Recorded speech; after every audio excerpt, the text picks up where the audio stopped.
ना ले जेबे रे ले के जेबे का करबे पैसा का करबे हेना रे पड़वा हेना का करे पैसा रे का करे पैसा बिस्कुट मार तो भुना टूट रे नाचा बनावता रे तरता हैं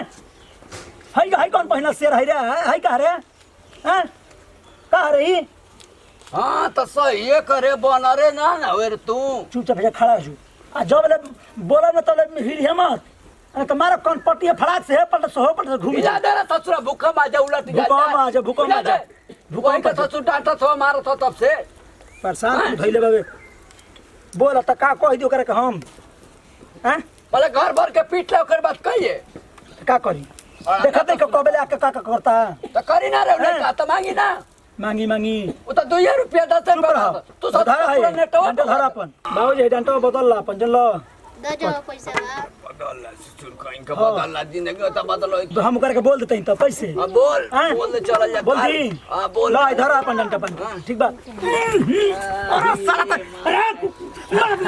कान करो आई रे बहुत अंतर करे निकल है नहीं तोर का कबे पैसा अरे पैसा अरे काहे मार अरे जोरे जैसे हटो निकला का हो गेल काहे का मार लगे हेनिया निकला गबर करे दे खटिया कपार पे गिरा 10 बाबूजी के हां कोन टिराई कइले होई अरे का बातिया ना मारो कब तो ऐसे गिरा देलस पैसा मांगता 10 पे कबे करता के चाहिए कोने पर माइल मांग ले तो कहता कि ना तो जो चक्सी रो खरा कपड़ा दे दे पर कवले बड़ा नहीं है दे दे पर कइले बड़ा त का होई बाबूजी फूल गेले पूरा हो टन टन अरे कपड़ा उड़त है रे कैसन ससुरा दे दे के पर कइले बड़ा पैसा तो ना मांगी है सा ये नहीं दे बड़ा कि हम देल मैं रे ना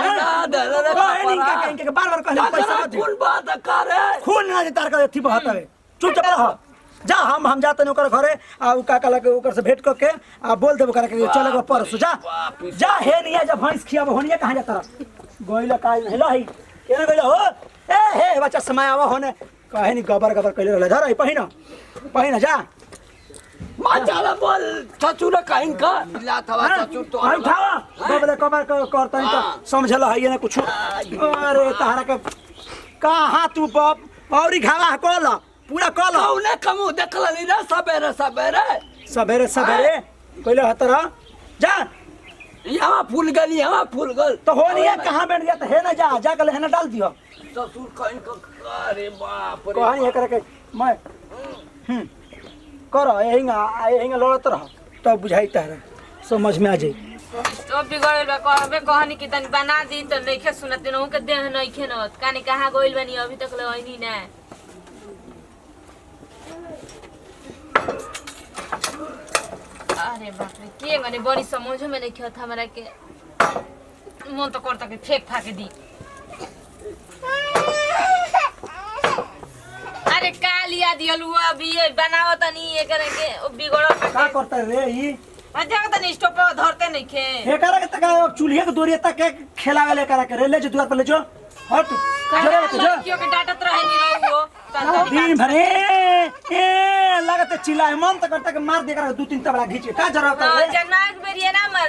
पिथी रहे दे तो मैं उल्टे सीधे सोचे रखा से देखा करे फंसा तक के ना फंसते रे अरे नहीं के समझ भाई गा दे ठीक बा बाबूजी गइल बन गोहरा ले कोई हम तो धर दिया अब लिया धइल नहीं पड़न ए जे बाबू तो आंखें से नहीं खेलो कहत वो तो देखबे कोई नहीं हां तब तो सोचने वाला सुन। खाना बनाए कहने की गइल नु बिया ना निया कहने की एकरा खातिर वो लइका देखले बनी वो सहतिया भजन ले तो बाबूजी से बतियनी हम वही बतिया होत रह तो तेहलवा दे कबर पैसा चाहिए तो गिरा उसका पार खटिया बाबूजी के पूरा एथी हो गई तो जाइब हम काल ठीक बा बाबूजी और लिया देखले बनी जा पहले अरे तो जाइब नु रे हां त अभी जाई सोच विचार लियो कर बात से सोच विचार यही तो बिहार के फेंक दे का कर ले जाके हां तो ओमे बतिया बतरे तो चली ठीक बटे बाबूजी यहाँ न तो बोलनी है तो हम चल जाइए चल ले ये काम कर के कपड़ा पर हम धो दे बेरा ठीक बा बाबूजी के धोती खींच दी है ठीक बा का काला के मान ले कि अपन देख लिया सा रात भर मान ले हमने के रुका ही के पड़े हो जा रुका जा तनी वातावरण जाके जाना जा आसपास में समाचार जाके कैसन ना मान ले के भरोसा तो कर लेना जा तो रुके के पड़ी रात भर हमने के ना जी बढ़िया से सोच विचार लेम जा काहे से कि बहुत देखो त नहीं अब सामान नहीं कुल ले सामान सुन आ बाबूजी के ते अपना मुंह त समझा दी है कि रुक जे हम तो कहला के ना हमर भैंस डेकर लगी त हमर पारी बोले लगी त हमर पारा डेकर लगी समझा दी के रुक जे हमर संग है आ जरा हिया त ई कम से कम बैठ के आस पास में तन जान ली हन तो हमारो खातिर आराम रही ना बाद में हमारो सुने के ना मिली हैं ना तो मैं एकर पढ़ावल लिखल हमनी के मैं बेकार हो जी तो चलिए ठीक है बेटे, तो हम बाबूजी से तनी ना कर हम कह देम। हां जो अरे वो बैठ जले कब से मार तबड़ा का से लौकल ना तर रे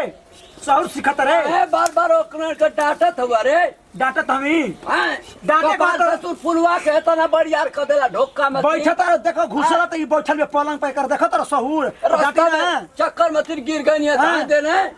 ए बाबूजी हम जात नहीं बाबूजी हटे दे दे कुछ रे लिया के दे दे स्टॉपवा कौन निकाल देला रे इहे निकाल तर लिया गोहरा लिया के धैले बड़ तब हवा भरी हन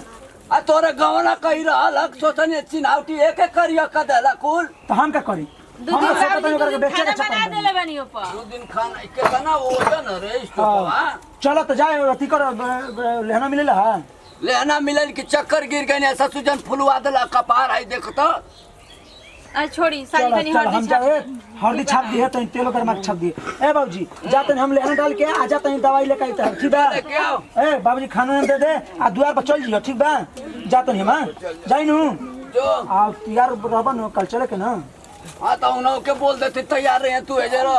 बोल तू देते ए जरा हां हम जाके बोल दे तू कहां जीबो द्वार पर रह जो हां चुपचाप रह ए जे बैठ चुपचाप गबर कइले रहत रे बुझ जाए कहियो नहीं खे हैं बाबूजी का बैठी का रे बाबूजी हैं कहत रहनी ना बैठी नहीं जा पहले। बैठे के तैलाई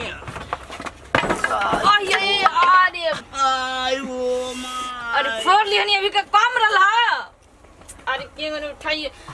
कानी कहां वो अरे कौन का मुंह देख ले रे आई ओ माई कुल फोर पाद देनी का रे बैठिए जा खपर कल जाए के बना लइका देखे ते एक बार फोड़ कुछ ली मैं तेरे खून ना रे बात रे ना खून नहीं के सूजता लगता। आई ए बाजी छोड़ी हम साजी का हल्दी पीस के चारों छाप दे जान जाता तू हर दे पीसा था आए बाप हम रे का बाप कहत नहीं हम ही कहनी का कि लड़त फिरिया गिरत फिरी रबड़ मत लगाने रबड़ मत पीछे चलिए नहीं आ सुनी ना बाबूजी मत सुनाओ हमके हटा लो अब पहले बतिया सुन ली बिया मुझे का शादी पापा कहत बिया। रहला नु कि बाबूजी के कह दिया कि जे त एकरा तुझे रह लिया ना सही बात बा कह के गोला तो सुनी रहो रे अरे बाप रे देह दुखा ली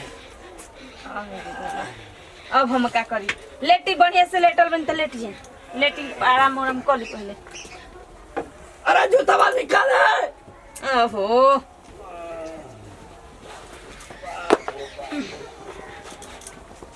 हो गईल यो जूता तेरा तोरा तिलक के पहले रहनी हां भाई फाटबो ना कैला दे फाट के हाँ। चिथरी हो गई पकड़ी हैं अब आराम करी। आई हाँ रे माई अब हम जाते नहीं तब दुआरे कौने का मुंह देख लेनी रे दुआरे लइका ढा देला आतनी पर आई जा उलट गईनी जना तक कपड़ा कोहड़ा मत फूल कर आ टोबते त जना तक फूलला है त ना बढ़िया अरे ना उठब त देखती त ई लड़त देखती छ सूत जाइला रे निकाल ले तो आई अरे रे रे बापा ए बाजी कौने का मुंह देखा ले आई रे बा अरे ली हाई पकड़ी आ जाई देखी गो बछरुआ खोलैले बाटे खुटवा से ओके बांध अरे बचारुआ लगा था कि जाई गोइनिया दुआरे देख के आईनी हा ओके खाली तैयार होके के तैयार बाय बेना जाए के बा कपड़ा पड़ा धो लिए ठीक बा हम धो दे ठीक बा ना कपार जाई। के बाप रे बाप कोड़ा लौट अरे जाई जल्दी से ना तो चल जाई खेता में कोनो के तो लगिया से लड़े धो दे कपड़ा पड़ा कल जाके देखिए हम जा ठीक बा जाई प्रणाम करते भैया गोड़ छुके गोड़ लगते हमरो वाला छोटका लड़का छोटका भाई के साइड टू भैया भैया ये वीडियो हमने के बनावे उद्देश्य और संदेश इहे बा भैया कि जे भी अगर अपना घर के भाई बहन होके भगनी होके बेटी होके जे भी होके अगर लड़का देखे जात नहीं सभे तो मैंने ओकर जांच पड़ताल करे लग बा इने के बाद में 2 साल 3 साल शादी भइले के बाद देखते छूटा छुट्टी हो जाता है कि लड़की ठीक नहीं खे तो लड़की होकर से बतियाओ रहे तो लड़का ठीक नहीं खे पियकर बात भाई हम इस संदेश में यह बताओ चाहते हैं कि केहू पर ई दुख आवे से पहले एक बार वीडियो को देखी और प्यार दुलार आशीर्वाद बनाए कमेंट में बताएं कि वीडियो कैसा लगला आ उद्देश्य संदेश मकसद ये बा भैया के बस ब्याह शादी का मैटर के लेके बनल बा तो भैया हम ये चाहब कि हर घर में हर तरीका के हमने के बता रहल बा जे वीडियो के माध्यम से कि भैया जे भी जाओ तो बढ़िया से देखो कर 2 दिन 4 दिन भले 10 दिन के बाद होके शादी बियाह 2-4 रुपया लेन देन भी होता तो नाजायजे बा मगर बिना देहले तो भैया शादी होत बा ना। तो हम ज्यादा कुछ ना कहो ढेर बोल रहा तो अगर दिल पना लो अपन बेटा समझ के माफ करम भेते ही जैसे देही विदाई फिर अगला वीडियो में मिल जाए। और खास खबर खेसारी 2 डिजिटल वर्ल्ड और नेहा म्यूजिक वर्ल्ड के सब्सक्राइब कर ना भूलम और बेल आइकन बटन दबाई। हमनी के टीम से जरा से भी दिक्कत भइल होई तो भैया ओकरा के दिल पना ले एक बार और कहते नाती पोता बेटा समझ के माफ करते ही जैसे ही विदाई फिर अगले वीडियो में मिल जाए। जय जवान जय किसान भोजपुरी हमारा देश का सन आ कोना कोना पहुंचाओ भैया तन किसे भोजपुरिया पहचान।